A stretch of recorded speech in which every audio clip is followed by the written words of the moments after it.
Pues bueno, el día de hoy vamos a ver entonces cómo manipular y explorar una base de datos en R. En este caso voy a utilizar el ejemplo de la base de datos de Framingham, pero bien este código y en general este tutorial les puede ayudar para cualquier base que tengan en formato Excel, SPSS, Stata, etcétera, ¿va? Lo primero es, como mencioné previamente, establecer un directorio de trabajo donde se encuentre idealmente la base de datos que van a explorar. Ya lo habíamos comentado, para extraer el directorio de trabajo, pues es necesario que se vayan a la carpeta y que le den a la opción de la ruta de la carpeta. Otra opción es hacerlo desde R, pero tiende a ser un poquito más tedioso. Para esta sesión vamos a utilizar dos librerías, que es la de Tidyverse y la de FlexTable. Tidyverse es una librería muy útil para manipulación de bases de datos. Yo les recomiendo que la versión de Tidyverse sea la más reciente. Traten de buscar actualizaciones constantes para que normalmente arreglan muchos errores y bugs de esta. Entonces, si yo cargo Tidyverse, me va a cargar una serie de paqueterías muy útiles, ggplot, tidal, tidyr, entre otras. Aquí les van a mostrar todas las funciones que entran en conflicto con otras paqueterías. Esto es útil que lo sepan. Muchas funciones van a tener nombres similares en diversos paquetes. Por ejemplo, aquí la de deployer, que es una paquetería del paquete de Tidyverse, comparte la función de filter con el paquete de stats. Entonces, si ustedes ponen filter a secas, puede que tengan problemas al momento de utilizar esta función. La manera de sobrellevar este conflicto es que copien o que invoquen el paquete de manera manual, es decir, que pongan deployer eh, y con los dos puntos ahí están invocando la paquetería y los dos puntos significa que todas estas funciones van a pertenecer exclusivamente al paquete de deployer. Entonces aquí filter, pues es la función en conflicto, entonces con esta ya van a poder sobrepasar esto. Entonces vamos a cargar primero la base de datos de Framingham en CSV. Para esto yo ya no necesito poner todo el código para localizar la carpeta, ya que R yo ya le especifiqué que toda la información la extraiga de aquí.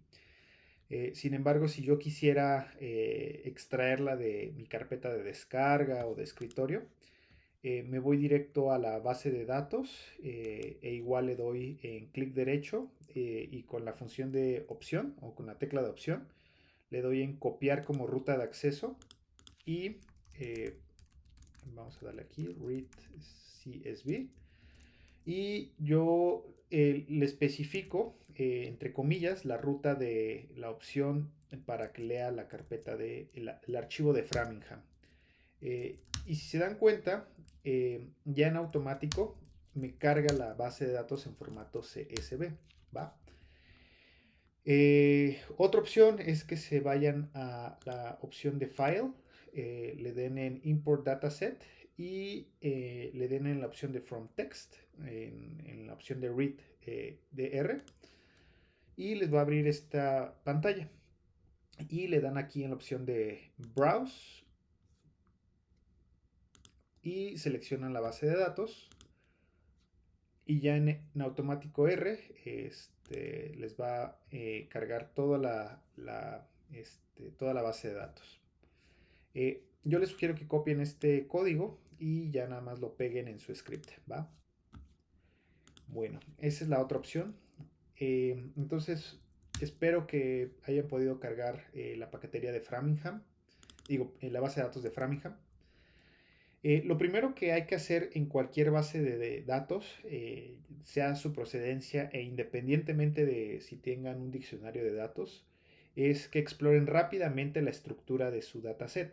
Es decir, que vean cuál es el número de columnas, de filas, los nombres de las variables, qué estructura de datos tiene, ¿va? Entonces, la tarea correspondía a hacer un diccionario de datos dependiendo de y etiquetando el tipo variables que corresponde a las variables que incluye este dataset. Entonces, con la función de nrow, yo voy a poder ver el número de filas que contiene mi dataset. En este caso, 4240 sujetos o filas que contiene este dataset. Con la función de ncol, van a poder evaluar el número de columnas, que en este caso son 16, ¿no? N corresponde a la opción de número y row de filas. Y col corresponde a la opción de columnas. Con la función de names, ustedes van a poder evaluar los nombres que tienen las variables en este dataset. Se dan cuenta, pues todas ellas están en inglés. Male, age, education, current smoker, etcétera, ¿no? Algunas son bastante intuitivas, la verdad, pero si ustedes planean hacer varios análisis o modelos ya más sofisticados, sí es aconsejable que ustedes etiqueten a su conveniencia las variables para que ustedes no se confundan, ¿no? Por ejemplo, SYSBP, pues para alguien tal vez no familiarizado con la parte del área cardiovascular, pues le puede ser difícil. Pero pues yo ya sé que esta variable corresponde a la presión sistólica de los sujetos, ¿no? Entonces, pues esto te digo, se vuelve muy dependiente de quién lo esté analizando. Con la función de str, que corresponde a el nombre de structure, van a poder evaluar el tipo de variable que viene por default en ese archivo. Y esto les va a dar a ustedes muchísima información del contenido rápido que contiene ese dataset. Si se dan cuenta, ya les está diciendo que este objeto contiene un data frame de 4240 filas con 16 variables y que a su vez este es el nombre de las variables, ¿no? Y se encuentran clasificados por varios tipos, ¿no? Cuando vean el nombre de int corresponde a la abreviación de integer. R lo reconoce como una variable numérica. Y eso es lo que les comentaba la clase pasada, que ustedes tienen que asignarles manualmente la etiqueta a las diversas variables que son de tipo categórica, ¿no? Por ejemplo, male corresponde al sexo o si la persona encuestada pertenecía al sexo masculino y 1 correspondía a la etiqueta de sí, 0 a la etiqueta de no. Por consecuencia, los ceros corresponden a las mujeres. Entonces, yo ya sé que la variable male es una variable de tipo categórica, de tipo nominal, pero R no lo sabe. Entonces yo se lo tengo que especificar después. Age, a pesar de que me la reconoce como una variable de tipo integer, pues yo ya sé que es una variable de tipo continua, en específico. Y yo, si quisiera analizar esta variable como una variable categórica, pues estoy incurriendo en un error. Entonces, de ahí la importancia de que ustedes siempre tengan un diccionario de datos del cual basarse, ¿va? Bueno, otra función que es del paquete de deployer, que también ayuda mucho para evaluar la estructura de un dataset, es la función de glimpse. La función de glimpse les arroja igual la misma información que la función de structure, pero esta les aporta una serie de mediciones más detalladas y extensas de lo que contiene esa variable, ¿va? Y pasando a esto, ya que tengo una idea de cuál es la estructura de mi dataset, yo ya entonces puedo pasar a evaluar ya la forma en la que se reestructura este dataset. Lo que les comentaba, es ideal de que ustedes tengan una familiarización con el nombre de las variables y con la forma en la que ustedes lo van a manejar en lo posterior, ¿va? Entonces, una forma de hacerlo es, si yo extraigo, aquí ya vamos a ver dos pasos.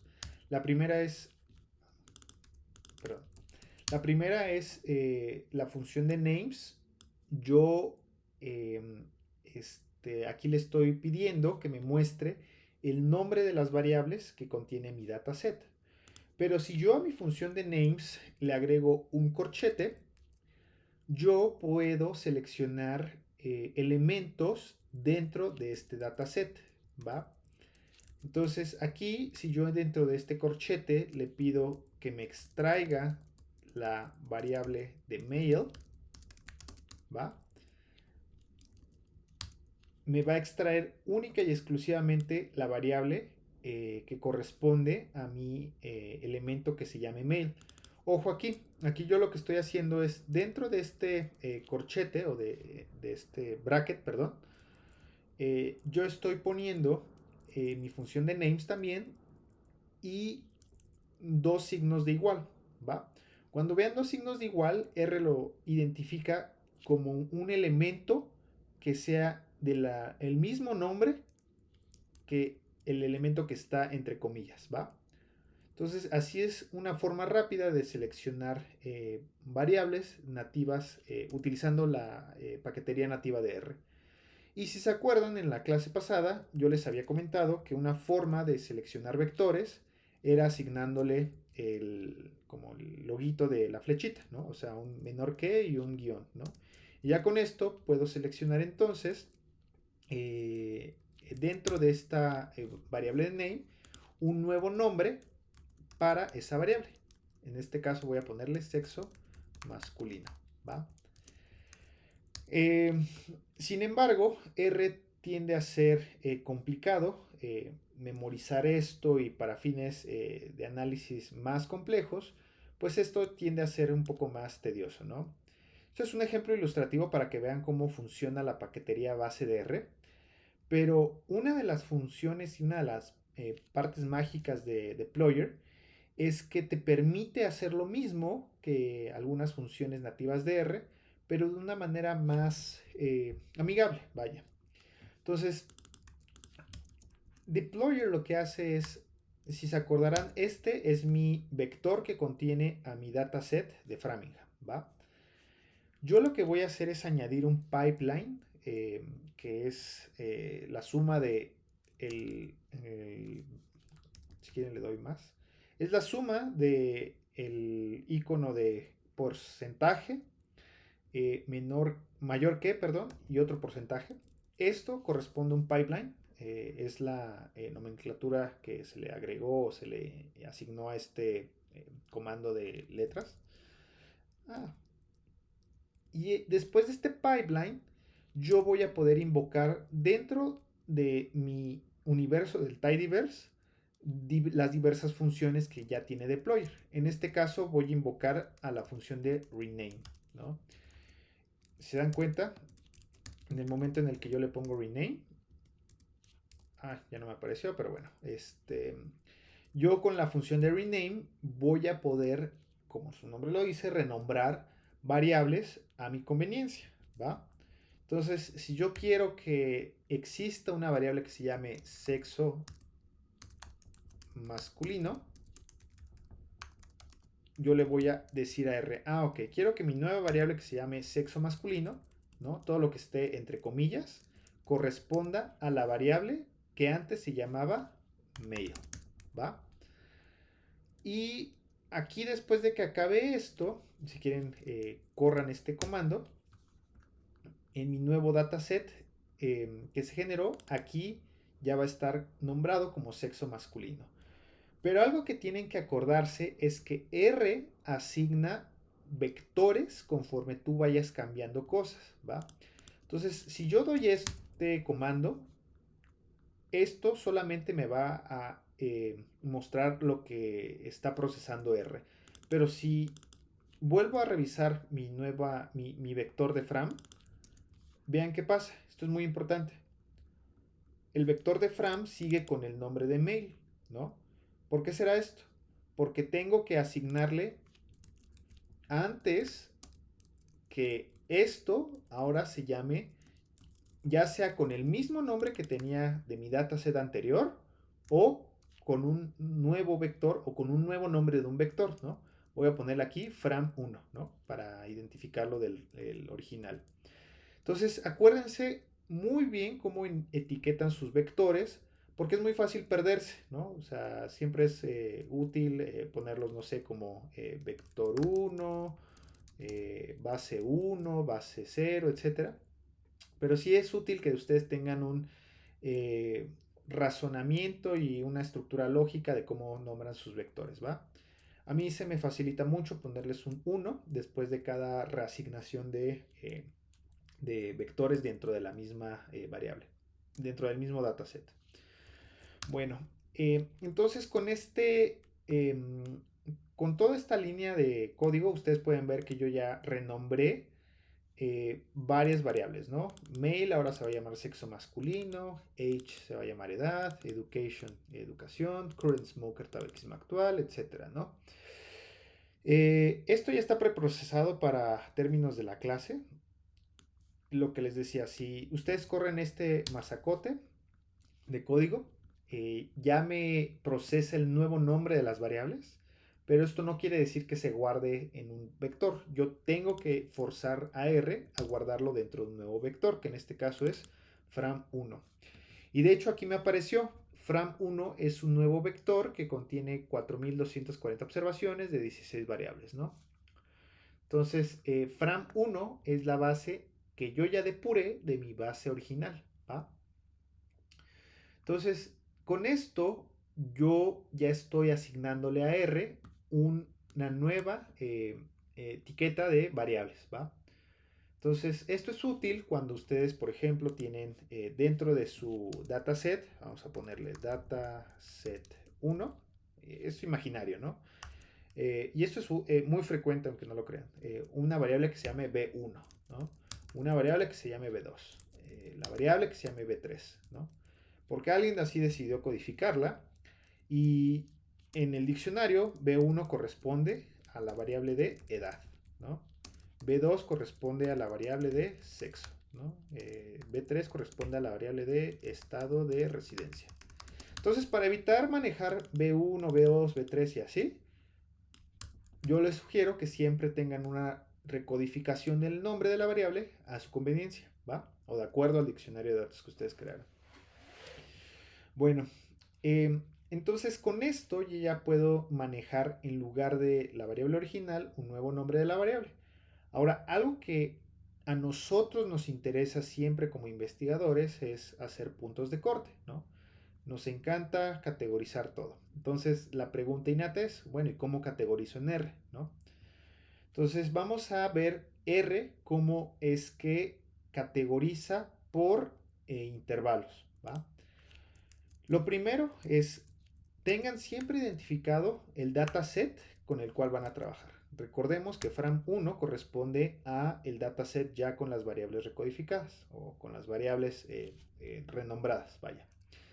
Acuérdense que también si ustedes ponen el símbolo de dólar, perdón, ustedes van a poder invocar dentro de ese dataset la variable de su interés, ¿no?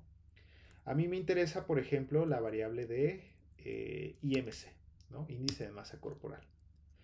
Entonces, si yo le doy correr a esta línea de código, me va a mostrar todas las variables o todas las mediciones de IMC dentro de ese vector, ¿no? O sea, el sujeto 1 tuvo 26.9, el sujeto 2 28 y así, ¿no? Pero pues esto se vuelve para términos categóricos pues difícil de asignar, ¿no? O sea, mi pregunta es, ¿cómo agarro a los que tienen más de 30 y los que tienen menos de 30, ¿no? Bueno, para esto después de que invoqué el dataset, agarré el símbolo de dólar y puse el nombre de la variable que me interesa, voy a abrir corchetes, ¿ok? O estos brackets, ¿va? Y dentro de estos brackets, como yo les mencionaba, es una forma en la que R le pide seleccionar elementos, ¿va? Una forma rápida de seleccionar elementos es utilizando estos brackets. Y si yo pongo una coma en medio, voy a crear dos espacios imaginarios. El espacio imaginario de la izquierda y el espacio imaginario de la derecha, ¿va? Entonces, el espacio imaginario de la izquierda corresponde a todas o la selección por filas. Si yo, por ejemplo, pongo aquí 1, voy a seleccionar al elemento que se encuentre en la fila 1. Ah, bueno, ya no me salió, pero ya, así.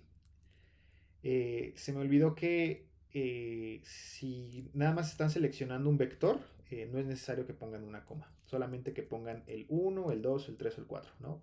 Porque finalmente están seleccionando dentro de este vector al primer elemento, al segundo elemento, el tercer elemento, ¿no? Entonces si ponen aquí 3, vean 25.34, 25.34, ¿no? Bueno, entonces, ya que abrí mi corchete o mis brackets, una forma de seleccionar a varios elementos por intervalos es especificarle a R de dónde a dónde va ese intervalo.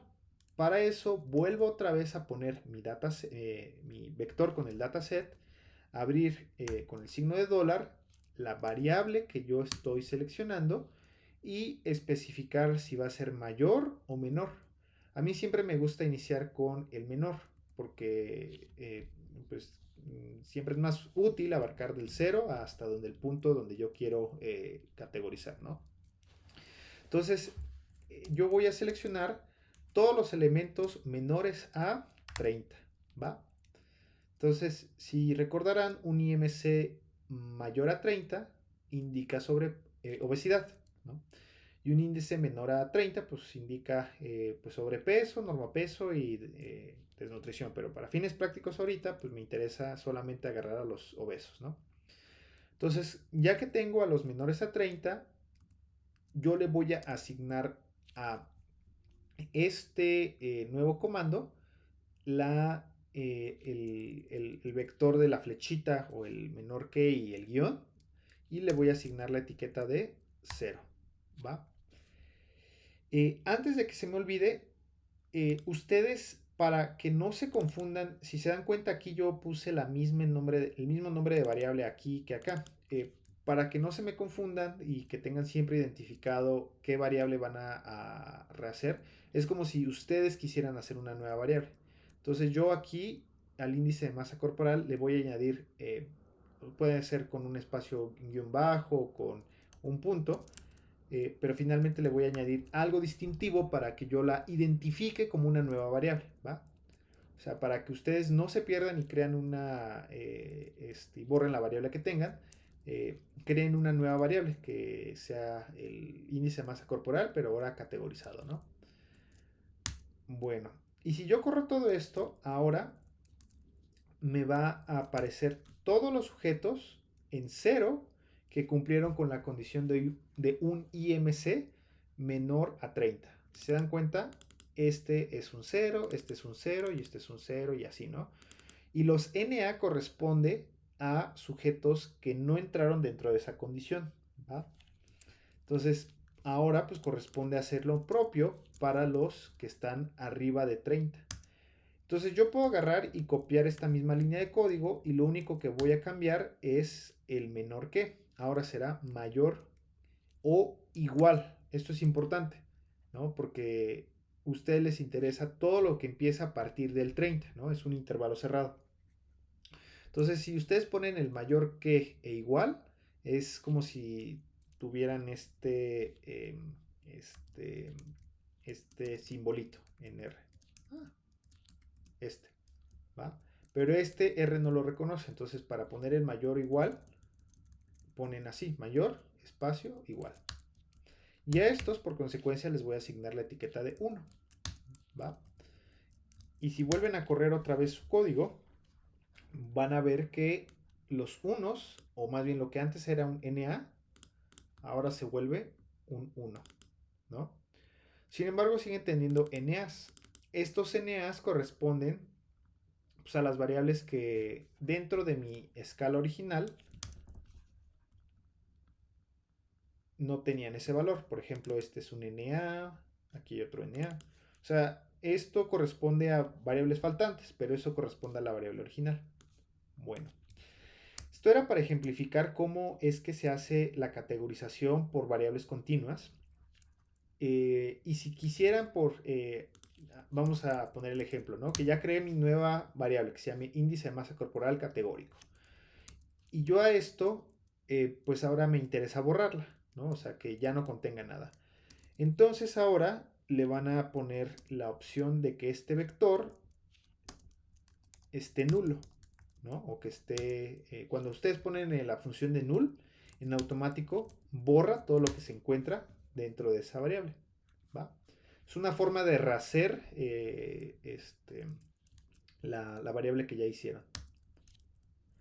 Bueno, entonces aquí yo ya me adelanté, les puse varios puntos de corte para variables de interés, por ejemplo, la edad de más de 65 años o mayor o igual a 65 años.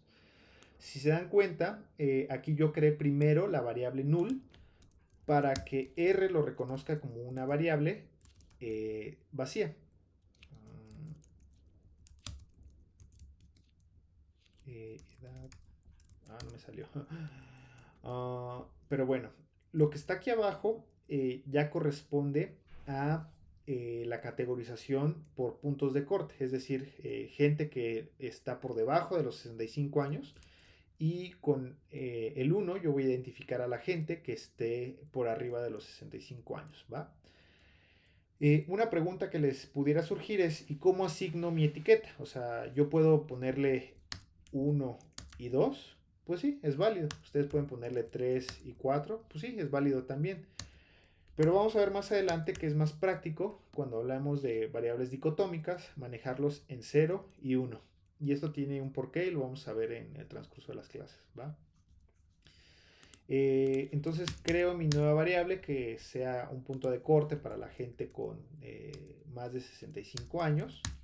Y vean, aquí me selecciona o me muestra en uno los que pues son adultos mayores, ¿va? De mi variable colesterol total voy a crear una nueva variable que se llama hipercolesterolemia y voy a ponerle 0 y 1 de acuerdo a un punto de corte que yo elija, en este caso más de 200. Igual, si yo corro este código, me va a mostrar aquí la gente que tiene hipercolesterolemia de acuerdo a este punto de corte, ¿no? Si se dan cuenta, es muchísima la gente que tiene colesterol elevado. Una nueva variable que se llama hiperglucemia, definida por gente que tiene glucosa sérica de más de 100, ¿no? Alguien me podría decir, oye, pero ¿qué tal si es aleatoria? Bueno, si quieren cambiarla a 200, adelante, ¿no? Pero lo que sí se tienen que fijar es que sus intervalos coincidan, ¿no? O sea, si van a cerrarlo en 100, el otro lo tienen que abrir o empezar a partir de 100, o donde ustedes cerraron en el último corte, ¿no? Porque ¿qué pasaría si yo agarro y digo, menos de 100 y más de 200, ¿no?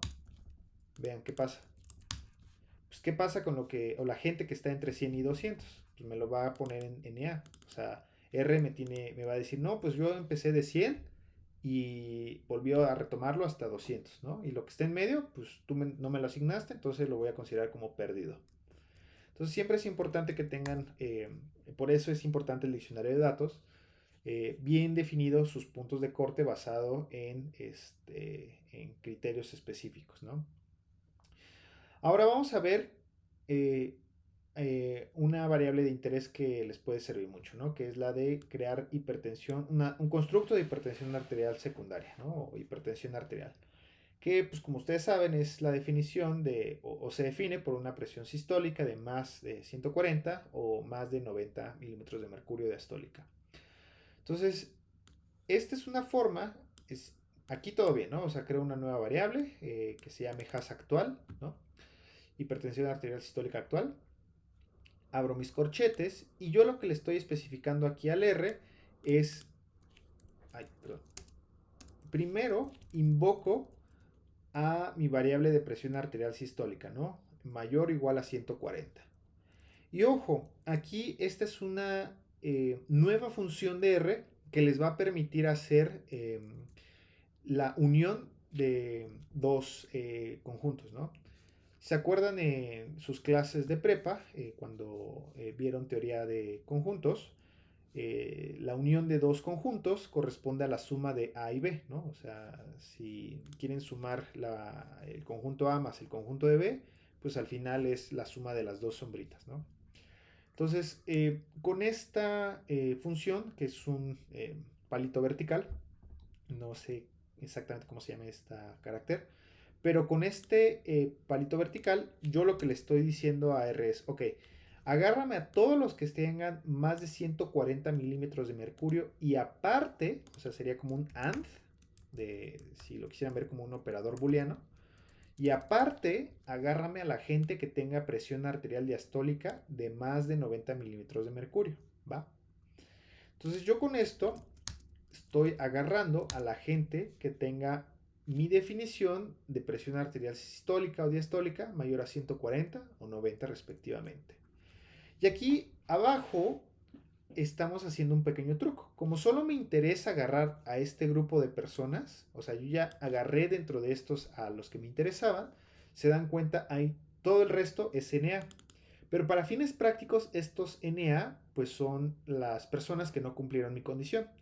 Entonces yo aquí estoy haciendo un pequeño truco que es, voy a repetir lo mismo, pero ahora en lugar de que sea por intervalo, le voy a poner un ISNA que me va a seleccionar a los que sean valores faltantes y les voy a asignar la etiqueta de 0, ¿va? Ahora, dentro de mi variable categórica de IMC, siguiendo este mismo pensamiento, yo puedo agarrar intervalos en específico, ¿no? Para el caso de las categorías de IMC, pues ahora sí, voy a agarrar a la gente que tenga menos de 25, les voy a asignar 1, ¿no? Estos son los que tengan normopeso. Aquí, ojo, esta línea de código se parece mucho a la que ya habíamos visto acá. O sea, la única diferencia es que aquí estoy poniendo un palito que corresponde al operador booleano eh, AND. Pero aquí yo le estoy añadiendo un nuevo carácter que es el de I, ¿no? El de I corresponde a el operador booleano de imponer una condición aparte. O sea, que en, agarre a los que cumplan, que que tengan un IMC de más de 25 y que aparte tengan un IMC menor a 30. O sea, un intervalo entre dos puntos en específico, ¿ok? Y después me voy a continuar con los demás de 30, ¿no? Y se dan cuenta, así ya creo mis tres categorías, 1, 2 y 3, ¿no? Normopeso, sobrepeso y obesidad. Y finalmente, si quieren le doy tantito escape. A mí algo que me interesa es, ok, lo que al principio veíamos, ¿no? O sea, R no me reconoce que esto sea una variable categórica. O sea, esto para fines prácticos, R lo sigue considerando como una variable de tipo numérica. Yo tengo que asignarle la etiqueta y el nivel de referencia que yo quiero asignarle a R o asignarle dentro de la estructura jerárquica de R. Para esto vamos a invocar nuestra función de factor y factor lo que hace es me va a tratar la variable numérica que tú le pongas dentro del corchete y yo le voy a especificar el nivel y la etiqueta que yo quiera, ¿no? Vamos a poner el caso de eh, el IMC. IMC es FRAM 1, IMC categorías y con la coma yo le puedo especificar un subcomando, ¿va? El subcomando de factor es levels, levels y dentro de levels yo voy a asignarle la función de concatenar, abro corchetes y aquí en levels, si se acordarán, las categorías de IMC que yo asigné eran 1, 2 y 3, ¿no? Es una variable categórica de tipo ordinal.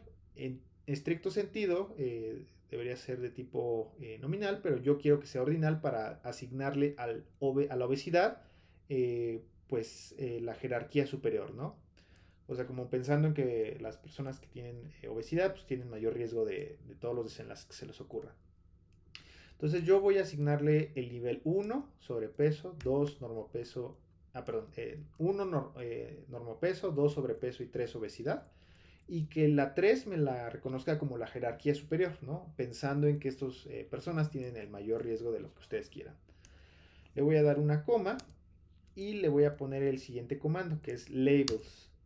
Labels, igual si le ponen la función dentro concatenar, le voy a especificar cuál va a ser mi etiqueta dependiendo del orden y el número de variables que tenga, o más bien el número de etiquetas que esté dentro, ¿no?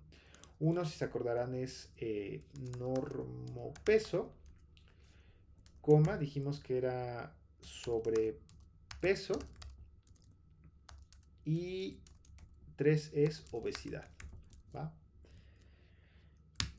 Y si se dan cuenta, ahora sí ya puedo trabajar utilizando la variable que yo había creado originalmente de IMC. Ahora esto ya me lo reconoce por jerarquías y ya aquí aparece por la etiqueta que yo le asigné a este nuevo vector, ¿no? Se dan cuenta aquí ya también me asigna el nivel que yo le puse, o sea, normopeso hasta abajo, después sobrepeso y al final obesidad. Y ojo, ustedes tienen que siempre guardarlo dentro de su variable que ustedes crearon, ¿no? O sea, esto acuérdense que si yo vuelvo a correr la etiqueta, no me la va a guardar, porque ustedes se la tienen que asignar manualmente, ¿va? Siempre tiene que ser en orden, ¿verdad, doctor? Digamos, 1 es normopeso, 2 sobrepeso y 3 obesidad, no puede ser 3, 2, 1. Sí, sí, sí, sí. Vamos a cambiar el orden. 3, 2, 1.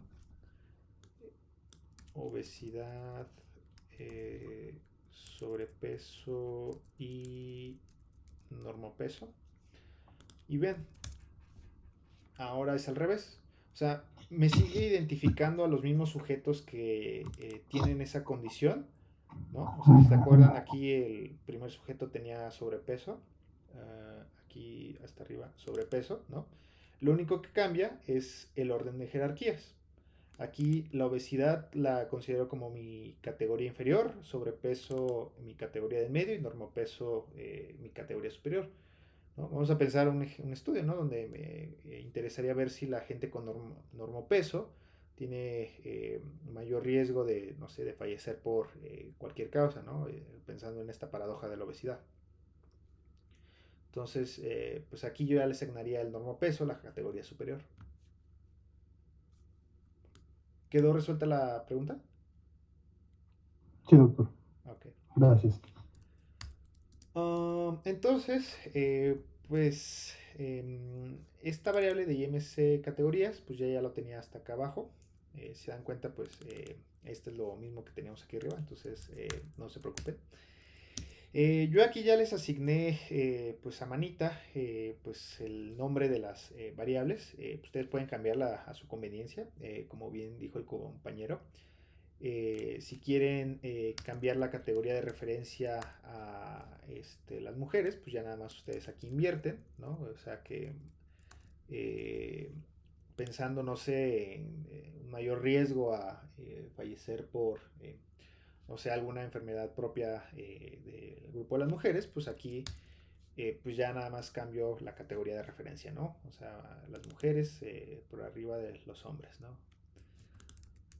Entonces, regreso a como lo tenía antes. Entonces yo ya aquí les asigné igual para la educación, el tabaquismo, uso de antihipertensivos, endovascular cerebral, ¿no? Si se recordarán, eh, glimpse from 1, estas variables todavía no tienen ninguna etiqueta, ¿no? O sea, yo ya aquí les estoy asignando la etiqueta en específico. Ustedes lo pueden revisar si quieren a detalle, pero si yo corro ya todo este machacote, que ustedes evidentemente cuando tengan una nueva base de datos lo tienen que hacer para cada una, o los recomiendo que se lo hagan para cada una de sus variables. Ya cuando vuelvan a correr la base de Framingham, si recordarán, pues teníamos una base, la original que era Fram sin el 1. Teníamos una base que tenía mail, age, education, ¿no? Y que esto puede ser un poquito confuso. Y ahora mi nueva base pues ya tiene una estructura un poco más pues digerible, ¿no? Sexo masculino, edad, educación, tabaquismo actual, etcétera, ¿no? Si yo le doy a la estructura, ahora sí, ya tengo varios etiquetas de interés. Sexo masculino, pues ahora ya me lo reconoce como una variable categórica con dos niveles, femenino y masculino, ¿no? Es decir, 2 y 1. edad me la sigue reconociendo como una variable de tipo integer, ¿no? Porque acuérdense que es una variable continua, pero de tipo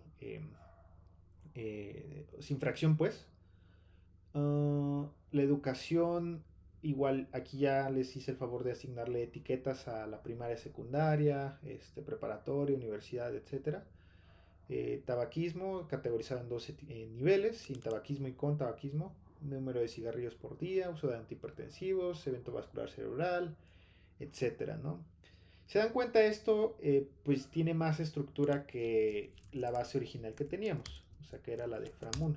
Si yo le doy a la base original, pues vean, esto pues al final se vuelve pues, complicado de analizar y esto pues ya tiene una estructura más bonita y lógica. Vamos a repetir el comando de summary, ¿no? Que se acordarán es el comando que al principio de la clase pasada vimos que nos podía arrojar las variables descriptivas, principalmente de tipo continuo. Y vean aquí, con esta nueva base estructurada, pues yo ya puedo aquí tener un conteo, ¿no?